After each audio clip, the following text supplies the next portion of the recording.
And Election Day is a little more than 2 weeks from today, and California voters have already started mailing in or dropping off their ballots. ABC 10's Garshpal Sangha joins us in studio. And Garshpal, you spoke with a political expert to see how this year is stacking up with past elections so far. Yeah, Luke, and those ballots have already been mailed out, and some have already decided who and what they're going to be voting for. As Election Day nears, 1.7 million of California's registered voters have returned their ballots.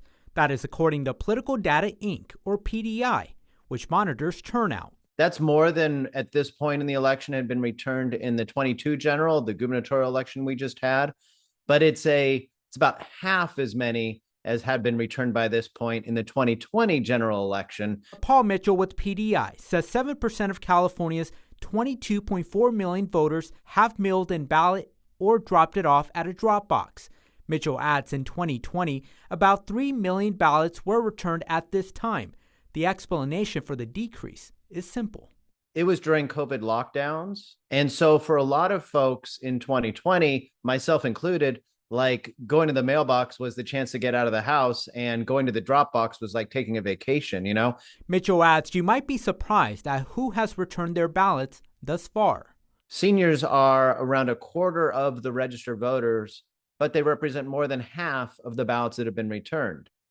Young people, 18 to 34-year-olds, they're actually more than a quarter of the registered voters, and they're only 9% of the ballots returned. PDI expects the presidential election turnout statewide to be around 75 to 80%, much higher than the expected 40 to 45% for only statewide election.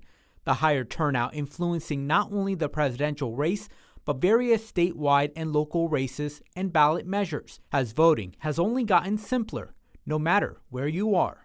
You can vote in any county in the state if you have your ballot and you need to drop it off. So let's say, as an example, you live in Sacramento and work in Davis, and you remember, oh my gosh, my ballot's in the car. Don't worry about racing across the causeway to return your ballot. Take it to any local drop box in Yolo County, and it will get counted. And that's good advice there. And early in-person voting in Sacramento County opens Saturday. And for more information on voting centers or ballot drop-off locations, you can check out the ABC 10 voter guide at abc10.com/vote. Luke? All right, Garshpal, thank you. Some good resources on that website, by the way. And a reminder that tomorrow is the final day that you can register to vote in California. You can register online or through the mail. And if you don't register in time, you can still vote, but you'll be using a conditional ballot, and you'll need to register in person at a polling place.